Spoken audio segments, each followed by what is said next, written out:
Okay, in case you're really stuck, okay, with this one here. The forces involved in this are obviously the force of gravity acting on the mass that's hanging over the pulley, okay? That's the 2.5 kilogram mass, okay? And then this is the 2.0 kilogram mass.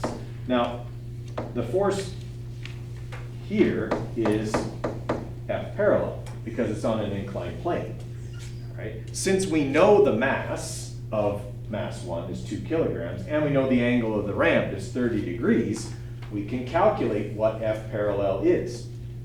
When it comes right down to it, those are the only two forces working against each other in the system. Can we find the net force and the acceleration after that? Right? Like when you first look at that question, it's intimidating. Oh my God, it's an inclined plane and it's a pulley. Well, okay? Like honestly, I used to put that on the final exam.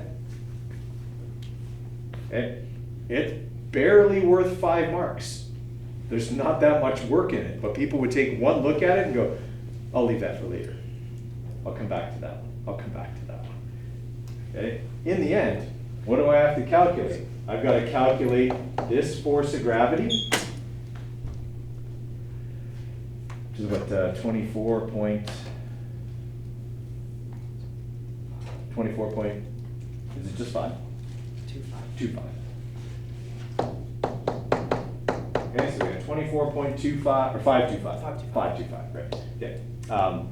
Newtons.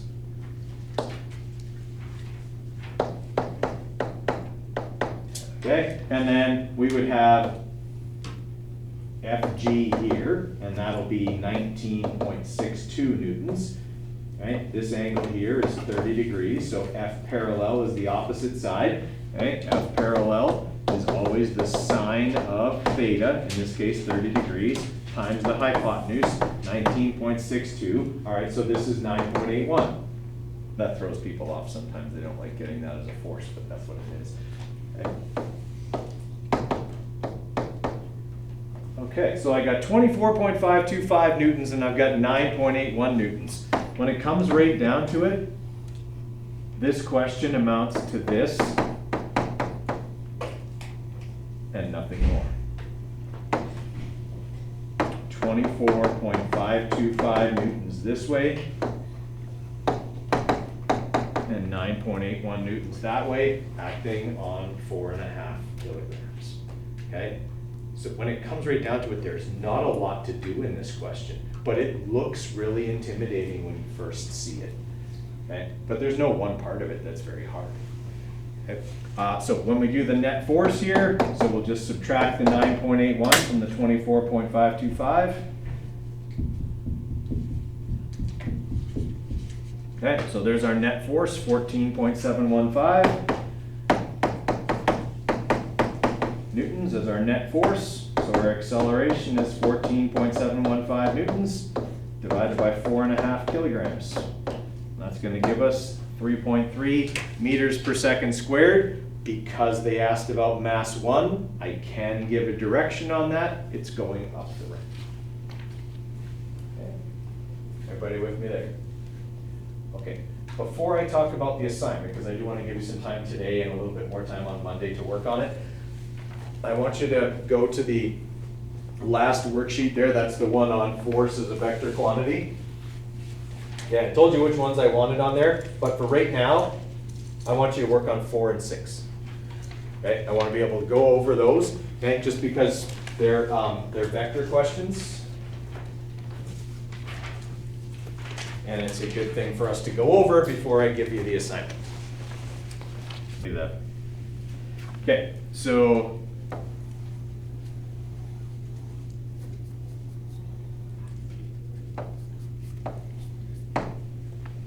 this is a very unhappy fish.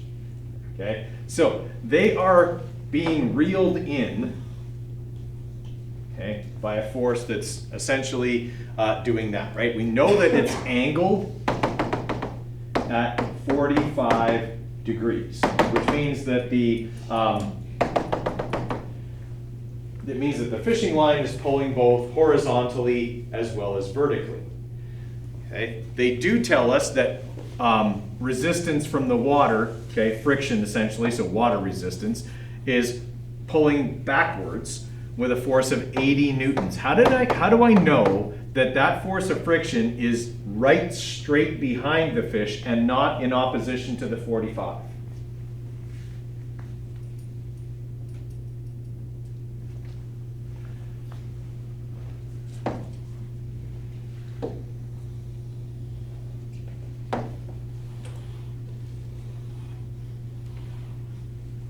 That's how I know. The question tells me the fish is moving horizontally. Okay? If the fish is moving horizontally forward, then friction has to be horizontally backward. Friction always directly opposes the direction the object is moving. It doesn't necessarily have to directly oppose any particular force. Okay? But in this case, it is acting straight backwards. Now the other part of this,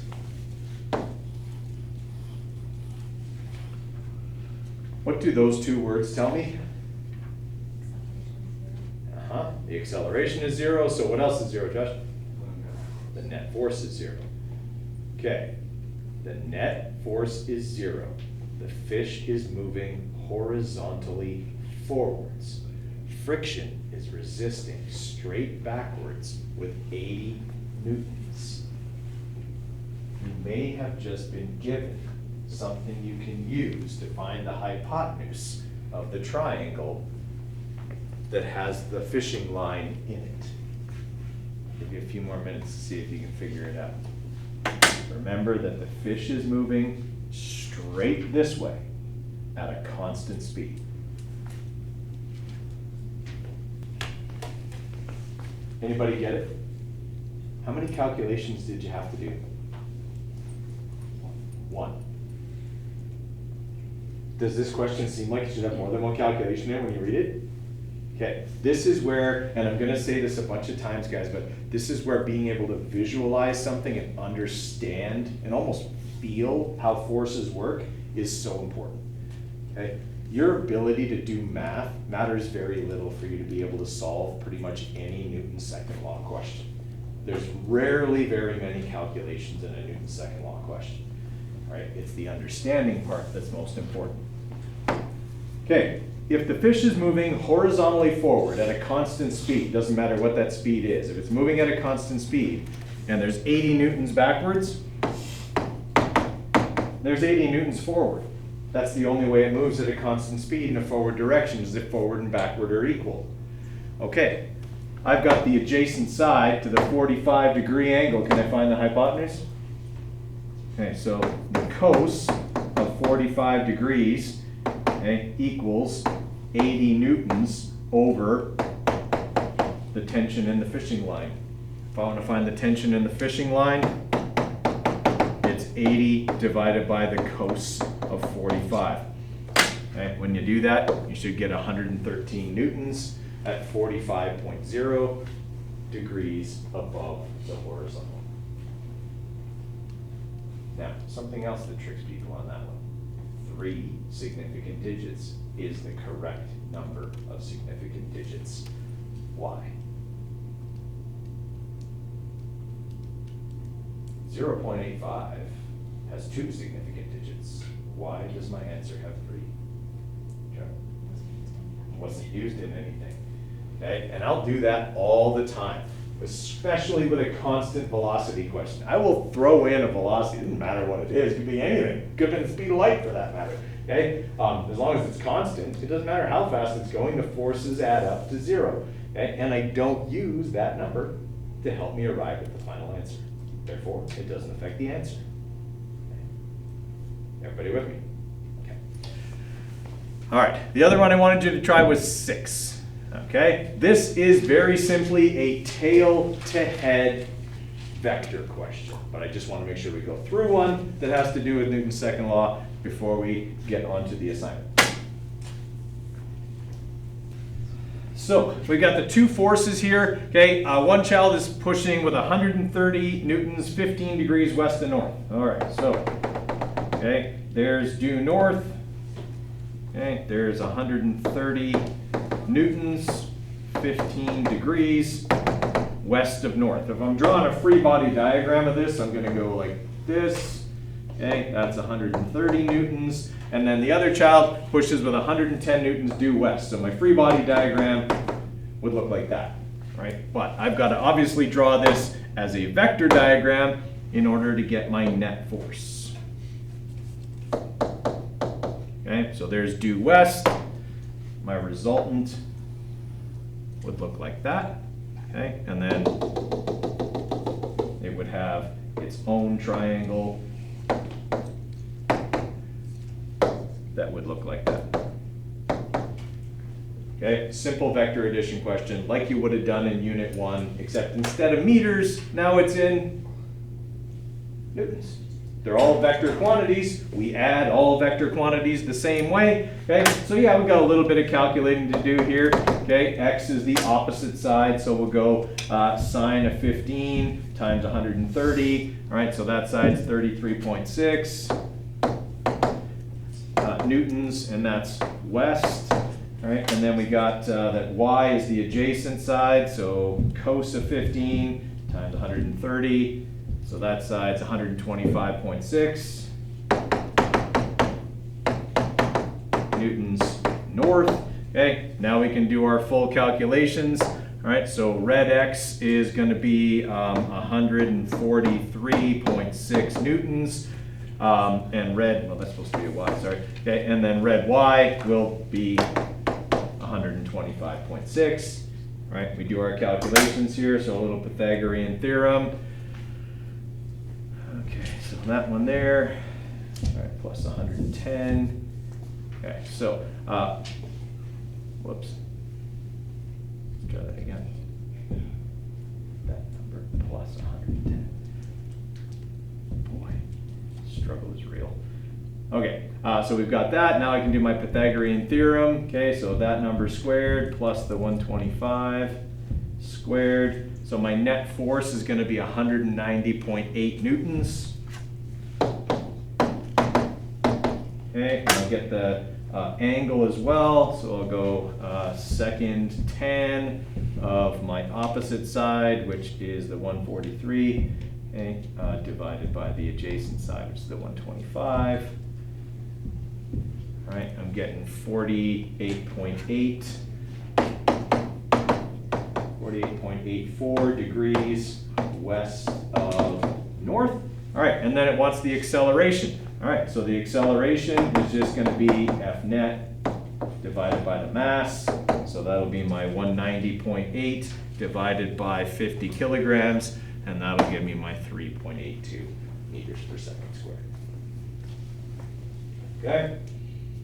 Everybody all right with that? Lucas, you're giving me a side eye. Just, wouldn't we have two significant digits because it's only 50 kilograms? You absolutely would. Two significant digits, yep, good catch. Okay, questions on that one? Okay, let's talk about the assignment there. I'll give you some time today and some time on Monday to work on that. All right, but let's have a look at it now so you get the instructions for it. Okay, you can make some notes on that sheet if you want to as I kind of give you some little tips or hints here for it. So for number one, my biggest tip for that, don't overthink it. It's out of 2 marks. There's virtually nothing to do here. Okay, you are being told, okay, that the child is hitting cam, and when they do, that acceleration is 1.5 meters per second, and the mass is 32 kilograms. You are not told about anything else. Okay, I would also say don't forget a vector of some sort. That would be kind of important there. Okay. Number 2, it's another one. Don't overthink it. Yeah, you have to do a little bit of acceleration stuff, but it's just asking you to calculate net force. So don't overthink it. Okay. Number 3. Number 3 is just a vector components question. It's giving you a vector, magnitude and direction, and just asking you what are x and y. Okay? All you're doing for number 3 is calculating the x component and the y component. Again, don't overthink it. But do remember vectors. It does say north and east, okay, on there. Number 4 is a question that throws people because they overthink it. Okay, so number 4 is actually 3 separate questions. And it's just a vectors thing. Okay? It is giving you the free body diagram for 3 different situations. So you could break it up into 4A, 4B, and 4C. Okay? Here's the free body diagrams. You got a force that's going 40 newtons along the positive x-axis and 60 newtons along the positive y-axis. What's the acceleration? Okay, so how do we calculate acceleration? Net force, mass, okay, you figure it out. And you do that for each one. Since they are vectors, you have the free body diagram, you do need another diagram, okay, in order to get the net force. Your tail to head stuff that we just went over, and that was the whole reason to just go over that with the kids making the snowman question.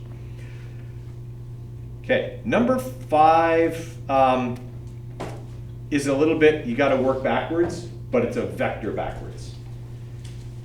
Okay, they give you the mass and the acceleration, so you can calculate the net force. There are 2 forces contributing to that net force.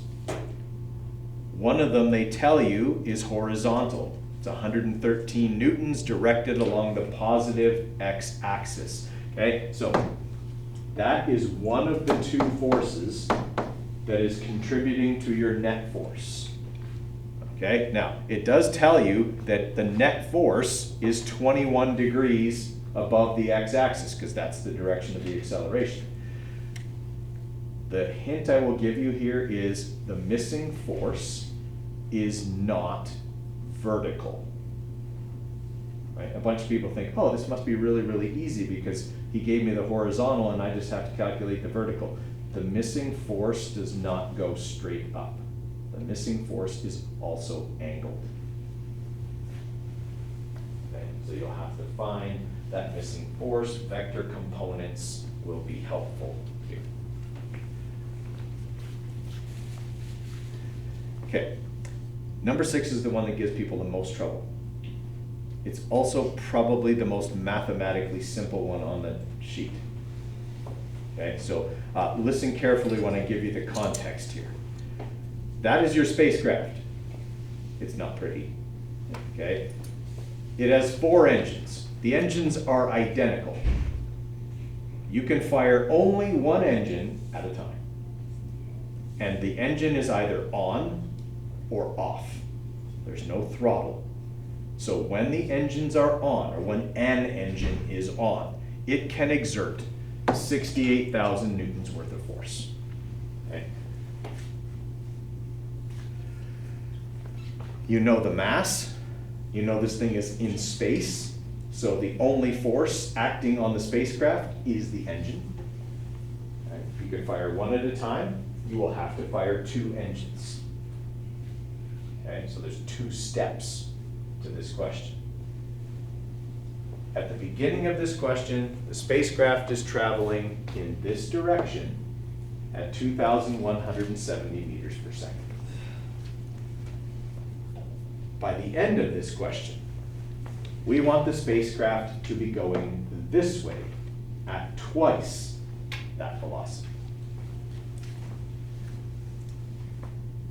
You have to fire 2 engines. Which 2 engines do you have to fire? One and then the other. And how long do they need to fire for? Okay? There's some acceleration calculating to do here. You know how much force they can exert. You know how much, you know what the mass of the spacecraft is. There's something there you can figure out about the spacecraft with mass and net force. Go from there. Okay, 7 and 8. If you look back in your notes, you have an example of each one of these. These are static questions. If you look back in your notes, I told you write down static condition example next to this one. Okay?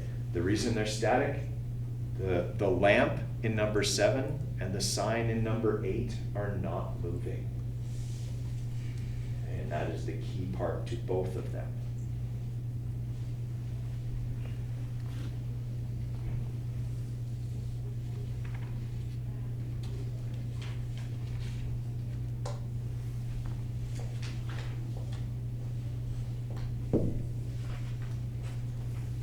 Okay, in number 9, Mia is pulling her suitcase at a constant speed. It's in italics, but maybe underline it, might be important, usually is. Okay, by pulling on a handle that makes an angle of theta, so an unknown angle, with the horizontal. Friction is resisting with 27 newtons, and Mia exerts a 43 Newton force on the handle. Okay, you're looking for 2 things. What angle does the handle make? So what angle is she pulling it at? And what is the normal force acting on the suitcase? Okay, so just as a quick review here, and you can draw this diagram. Okay, normal force is the reactive force to any other force pushing or pulling. So for a suitcase that's on the ground, normal force is reacting to gravity pulling the suitcase into the ground. Okay, the ground has to push back. The ground will only push back with the same amount of force that it experiences. Okay? Here's what you need to think about. In this question, Mia is pulling the suitcase at an angle. That means somewhat forward and somewhat up. So I'll tell you right now, normal force and gravity are not equal in this question. For me right now, normal force and gravity are equal. Nothing is pulling me off the floor right now. Okay? For this desk, okay, right now, normal force and gravity are equal. If I lift the desk and then pull it, are gravity and normal force equal? They're not. The weight of this desk is the weight of this desk, but I'm holding some of it. Agreed? So now the floor isn't pushing back with the same amount of force. Okay? Similarly, what if I did this? Is the normal force bigger or less than gravity if I'm pushing down and forward? Bigger. The harder I push this desk into the floor, the harder the desk or the floor has to push back. Okay? Something to think about with that one. Okay, and numbers 10 and 11 are both inclined plane questions, and they both give you the box in newtons. Okay? In other words, they don't give you the mass of the box, they give you the weight of the box.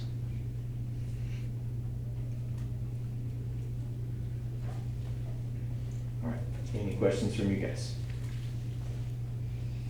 Okay, so you got the rest of class today, which is not a ton of time. Okay, and I will give you probably most of Monday to work on this.